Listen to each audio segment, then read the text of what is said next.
Pregnancy and childbirth are a woman's job, right? Men don't really have a role in it. The words from Stephen reflected well the reason he wasn't supportive when I became pregnant. Just before this, I received a call from Brittany. Hello? Right now, your husband is at the hospital with a pregnant woman. Wait, what? Stephen is on a business trip. My mind was filled with confusion. I'm heading there right now. Turns out, Lisa and Stephen had been dating for the past year. The reason was due to Stephen's selfish thinking. There's no way I could let Stephen continue with his pathetic excuses. Normally, I'm quite reserved, but this time, my patience had truly run out. My name is Sarah. I used to work as a nutritionist in a general hospital, but for certain reasons, I've become a stay-at-home mom now. I met my husband Stephen about a year and a half ago at a friend's wedding. Unlike me, who struggles with conversation, Stephen was always the life of the party. We started talking at the after-party and exchanged contact details. Initially, I felt Stephen was a bit frivolous, but soon I was drawn to his outgoing nature, and we quickly decided to get married after just 6 months of dating. Soon after our marriage, I found out I was pregnant. Of course, I was thrilled about the baby, but with work and adjusting to married life, things got quite busy. I decided to quit my job and focus on raising our baby. The handover from that point was extremely hectic. Just when I thought I'd found a suitable replacement at work, I was devastated by some news. Our baby wasn't growing properly, leading to a heartbreaking outcome. The doctor told me, "It's not your fault, these things just happen sometimes," but I couldn't shake the feeling of regret. I blamed myself, thinking I had neglected taking care of my health because I was so swamped with work. As for my job, the transition was finally complete, and with the new replacement coming in, I decided to leave as planned. For a while, I chose to take it easy at home. When I announced my pregnancy, Stephen was thrilled. But, given his personality, he sometimes said things that hurt me. During my pregnancy, I was naturally very careful with my diet. I believe most expectant mothers would be, but I had an edge. I'm a qualified nutritionist. Using my expertise, I prepared healthy meals every day. But it seemed that wasn't enough for my husband. I can't eat these bland dishes all the time. But this menu is good for your health too. Eventually, Stephen began pushing aside the meals I prepared and started eating greasy fast food right in front of me. Yep, this is definitely the best. Being pregnant, my taste buds had changed, and often, I couldn't bear the smell of his food. Moreover, Stephen didn't quit smoking, even after knowing about our baby. It's one thing to smoke away from me, but he frequently lit up in the same room. Stephen, you know that smoking in front of me can harm our baby, right? I've heard about it, but a little bit won't hurt. You smoke every day even though you say that. It makes me feel sick too, so stop it. Well, ain't that a bummer? Stephen just playfully continued to smoke, making it impossible to have a serious conversation. As my pregnancy progressed, my belly started to show more. Wondering if I was pregnant or just a bit on the plump side, my husband began to tease me about my figure. Hey chubby, could you get me a Coke? I'm not gaining weight for no reason. It's because I'm pregnant. Don't say such trivial things. Chubby people need to exercise, right? I'm saying I'll let you go get me a Coke. What do you mean by letting me go? Isn't it just because he's too lazy to go buy it himself? Stop it, I'm not feeling well today and even moving hurts. If you want Coke, go buy it yourself. You really know how to kill the mood. If you were my ex-girlfriend, she'd at least say something like, "Sure, honey, I'll get it for ya." Being compared to his ex really ticked me off. Well, maybe you should have married her then. You see, when someone makes a joke, you should reply with a joke. You're calling this a joke? Fine, the Coke thing was a joke too. It's getting late. Good night. But even after that, my husband continued to make insensitive remarks. He even took a photo of my belly while I was sleeping and posted it on social media without my permission. I protested strongly, but all he said was, "Everyone found it funny, so what's the problem?" He sounded like I was talking to a child. By the way, I have a younger sister named Lisa, 2 years apart in age. Unlike me, who doesn't interact with many people and enjoys books and studying, my sister has always been outgoing and had many friends. She seems well aware of her strengths and often acts sweet and spoiled towards me. One morning during my pregnancy, I wasn't feeling well and had a doctor's appointment. I asked Stephen if he could lend me the car, but he said he wanted to take the day off and relax. While we were arguing, I got a call from my sister. "Hey Sarah, can you give me a ride today?" "I can't today, I have a hospital appointment." Then, through the phone, I heard Lisa's loud voice. "What?" "I took the day off because I want to go to an outlet mall in the suburbs." It's a hassle when someone suddenly asks for a favor. I asked Lisa why it had to be today. "There's a limited time sale on some designer items. I'm heading over now." It's a hassle, you know the outlet mall is far, right?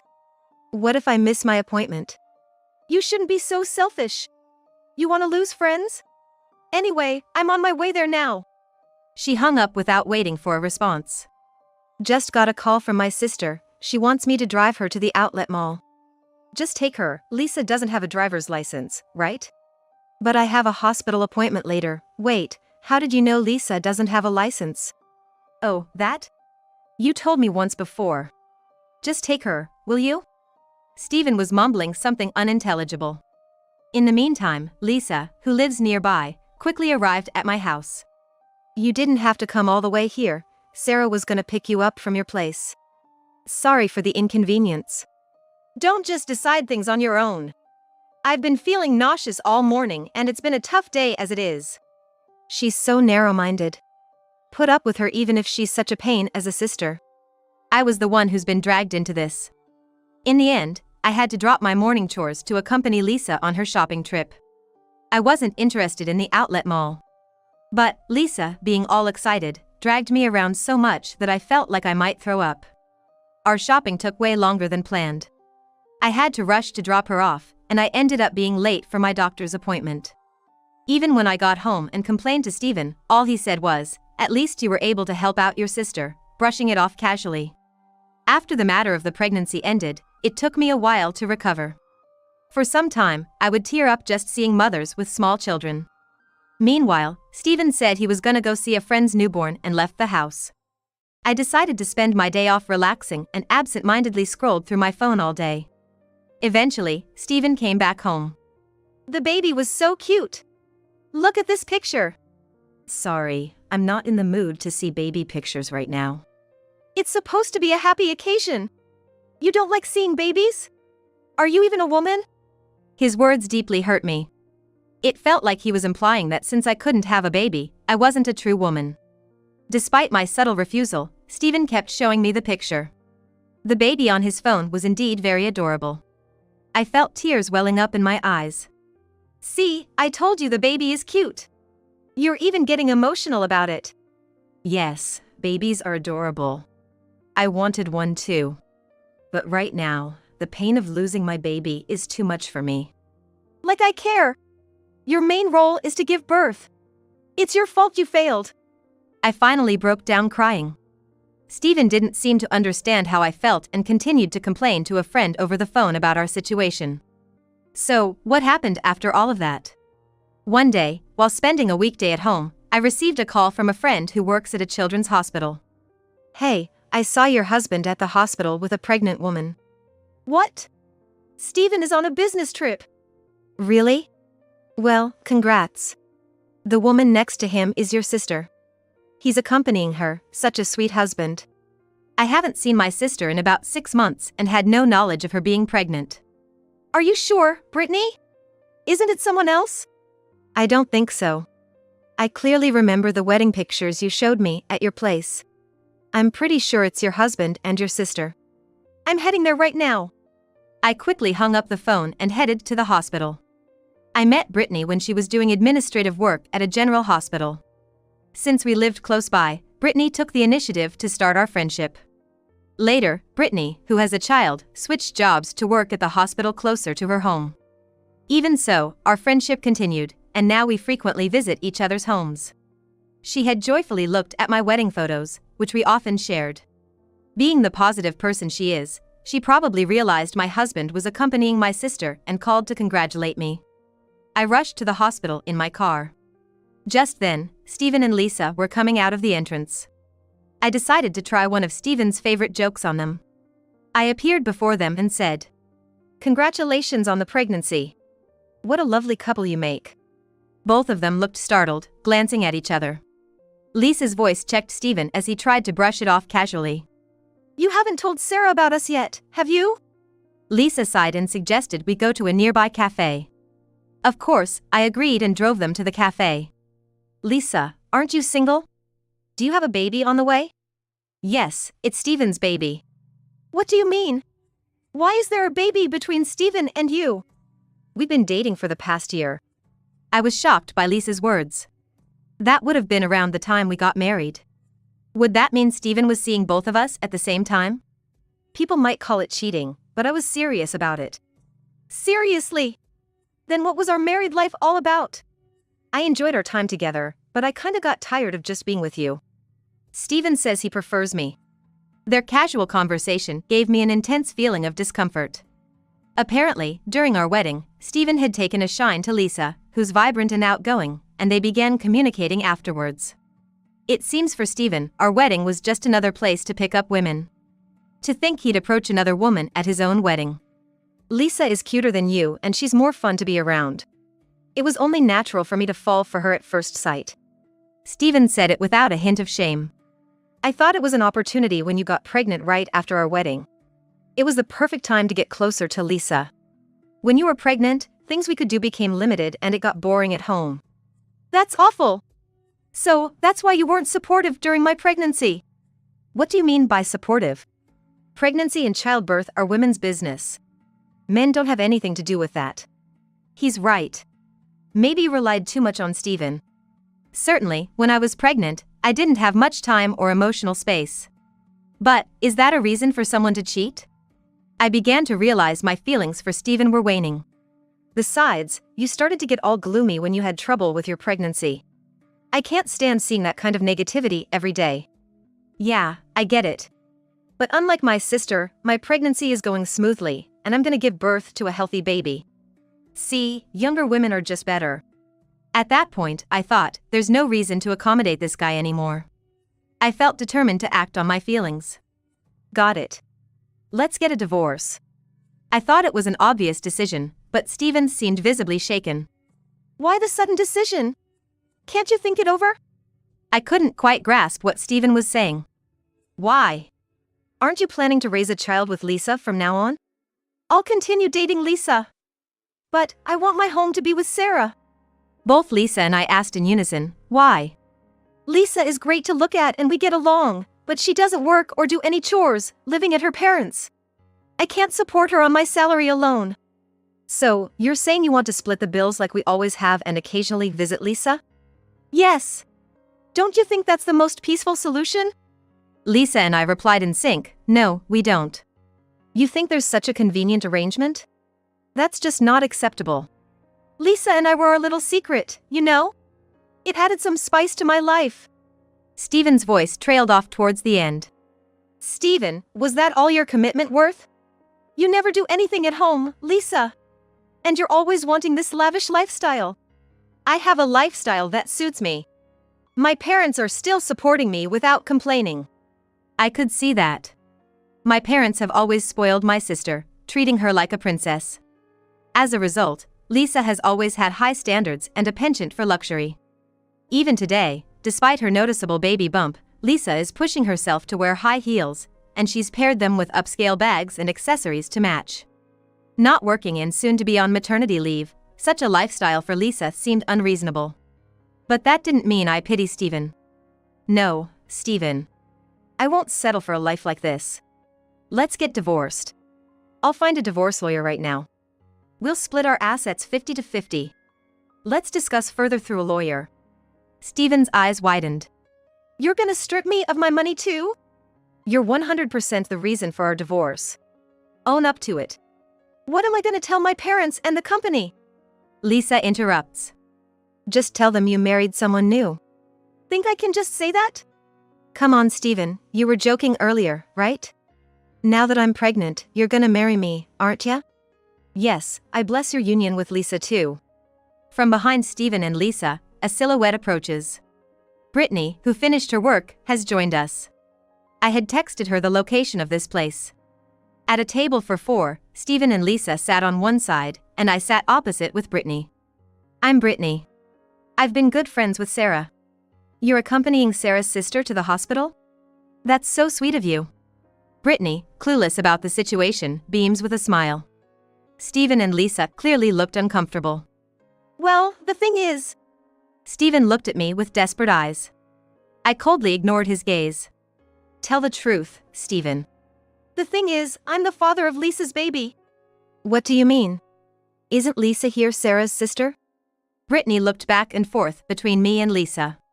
I cheated on Sarah with her sister while she was pregnant. I can't believe it. So, you're gonna divorce Sarah? With a high-pitched voice, Brittany pressed him. I plan on staying married to Sarah, but I might pop by Lisa's place every now and then. How can you think that'll fly? So, Lisa is gonna be a single mom? I guess so. Stephen seemed like he hadn't thought that far ahead. That's all you've considered? Let me be clear. You never once accompanied her to her checkups, and today, you just came along for the ride. Brittany seemed to have some strong feelings about the matter. When you arrived at the hospital, you quickly sat down, didn't help Lisa with her bags, and even made her handle the insurance card at the reception, right? What's your point? That's what partners do, right? I never once went with Sarah to the hospital when she was pregnant. He sounded like he wanted praise just for showing up at the hospital. I see pregnant women every day. I can tell you right now, if you keep this up, you're not gonna be a good father. I was inwardly shocked to hear the usually mild-mannered Brittany speak so forcefully. But her observational skills during work were truly something to admire. Lisa seemed quite taken aback by Brittany's remark that Stephen not gonna be a good father. Stephen is kind to me, you know. I'm not fooled by superficial kindness. Lisa, raising a child alone is tough. Monthly child support isn't gonna be enough. Child support? If you don't marry, you have to pay. That's your responsibility. Quick math showed the expenses would be staggering. It didn't seem like a sustainable situation, but this was Stephen's own doing. Stephen seemed to grow anxious. Suddenly, he glanced at the cigarettes on the table. Mind if I smoke? Absolutely not. There's a pregnant woman right beside you. Don't you even have that much awareness? Brittany became even more stern, her expression turning fierce. I just can't handle this tension. He didn't even quit smoking when I was pregnant. With that attitude, I'm worried about the future. Sarah, you'd be better off divorcing him. I'll go get a lawyer's contact for you. I'll need to borrow your car. Brittany's decisiveness seemed to baffle both Stephen and Lisa, but to me, her assertiveness was reassuring. With her usual brisk pace, Brittany left the place, apparently headed to a lawyer's office. Stephen rested his forehead on his hand, elbow on the table. What am I gonna do? Stay married to me and pay Lisa child support. Or divorce me and marry Lisa. Or pay alimony to both of us. I laid out the three options for Stephen. Whichever he chose, tough times were clearly ahead. Isn't there another way? There isn't. At the end of the day, this is a mess you made. If you could show it in your actions instead of money, great, but I don't see that happening. I stared at the forlorn cigarette on the table. I'll do my best. That vague promise ain't gonna cut it. With no resolution in sight, I turned to Lisa. Lisa, which one sounds good to you? Obviously the second one. I want us to raise our child together. After Stephen comes back home or on his days off, I'd like some time for myself too. Right, so for the second option, we'll add helping with childcare on weekends and after work. As we discussed our future, Brittany returned with a lawyer's contact. I've brought it back. Whether you contact the lawyer or not is up to you too. I'd do it if I were in your shoes. I, of course, agreed immediately. Lisa and Brittany agreed as witnesses. Eventually, Stephen reluctantly agreed too. We left the cafe, saw Brittany off, and I drove Stephen and Lisa straight to the lawyer's office. The divorce process started without any issues. That said, we couldn't just start living apart from today. Stephen and I returned to the same house. Once we were alone as a couple, the house was filled with a heavy silence. Considering it might be our last time together, how about I make your favorite beef stew tonight? Yeah, sounds good. Tomorrow, start packing and look for a new place to stay. I'll be doing the same. I put in extra effort to make the stew better than usual. Soon, freshly made stew was placed on the dining table. I called out to Stephen, but all I got was a "just a minute." He didn't seem to be coming to the table anytime soon. While waiting for the meal, he played games on his phone. It's always the same story, he keeps me waiting with no sense of when to stop. It makes me think he acts just like a kid. I wonder if he'll do the same with Lisa. Finally, Steven sat down at the table. He took a big mouthful of the reheated stew. Wow! This is spicy! I took a small bite myself. The spiciness was overpowering, making my mouth burn. After managing to swallow, a fiery heat surged in my stomach. With a triumphant and cheeky grin, I didn't hesitate to say, "You wanted some excitement in your life, right? So, I made it super spicy. Make sure you eat it all." The truth is, I had mixed a super spicy sauce into the stew. I had seen this sauce being eaten by streamers on a video website, where they called it the Extra Spicy Challenge. Back then, Steven and I had casually ordered it online to try for fun, never thinking it would come in handy like this. I brought over the usual healthy meal I'd prepared for myself and began eating it in front of Steven. Steven, struggling with the spicy stew, gestured that he wanted some of my dish. "Oh, come on. You always said you couldn't eat the bland food I make. Didn't you prefer the stew? This is too much. Don't be so fussy. If you're struggling with this, I wonder how you'll handle Lisa's cooking." I confidently finished my mild meal and then took away Steven's phone. I opened an app, connecting to a live stream that broadcasts to viewers all over the world. I faced the camera and spoke with an excited tone. "Now, Steven is gonna take the extra spicy stew challenge." Steven has many friends, so he has a huge number of followers. In no time, there was a flood of viewers, all eagerly waiting to watch Steven eat. "What are you doing?" "Look, everyone's waiting. We gotta make this video exciting." His friends were delighted, giving him tons of likes. Among those who commented, Lisa was there too. "If you quit midway, your friends will be disappointed." Reluctantly, Steven took a bite of the super spicy stew. "Stop it! You won't get away with this." "Seems like your usual harsh words just got exposed to all your friends." Steven seemed at a loss for words, but the spiciness of the stew was apparently overwhelming. "Give me water." "I have some sweet carrot juice if you want." On the screen, my hand holding a glass is shown. I deliberately placed the glass slowly near Steven's hand. Steven, seemingly unable to wait, gulped down the juice. Suddenly, a loud scream echoed throughout the neighborhood. "This is hot! This isn't carrot juice! What did you put in it?" "Oh, you noticed? It has the same sauce as the stew. But it definitely has carrots in it. Carrots have vitamins and beta-carotene." "I don't care about that right now. It's so spicy, help me." "We have plenty more juice if you want a refill." "Just give me water." That scene was a huge hit in the video. Aside from the numerous comments, there were friends personally messaging Steven. "Need some excitement in your life? This might be just the right amount." The video ended with Steven struggling to finish his stew. Worn out from eating, Steven was too drained to get mad and just laid down on the couch. I told Steven it was a hit, so what's the big deal, and then retreated to my room. Seems like the stew hit him hard. Steven spent the entire night in the bathroom. The next morning, a haggard-looking Steven appeared in the living room, looking somewhat remorseful. I quickly packed my stuff, started house hunting, and left the apartment. Steven, unable to afford the rent on his own, reluctantly moved into a nearby old apartment and began a quiet life. Upon seeing Steven's living situation, Lisa decided she didn't want to get married and chose to become a single mother at our parents' home. For Steven, it seemed that Lisa running away was quite a shock.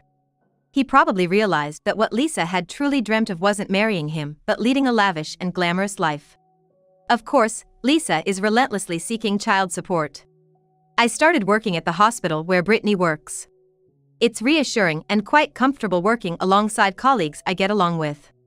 As I became more settled in my job, I began introducing nutritious recipes beneficial during pregnancy at the hospital. They were very well received, and I earned a good reputation as a popular nutritionist in the local area. Drawing from my experiences and feedback from the pregnant women I met at the hospital, I've come up with several new recipes. It's a challenging job, but immensely rewarding. Of course, at the end of each recipe, I always include a note: avoid excessive spiciness.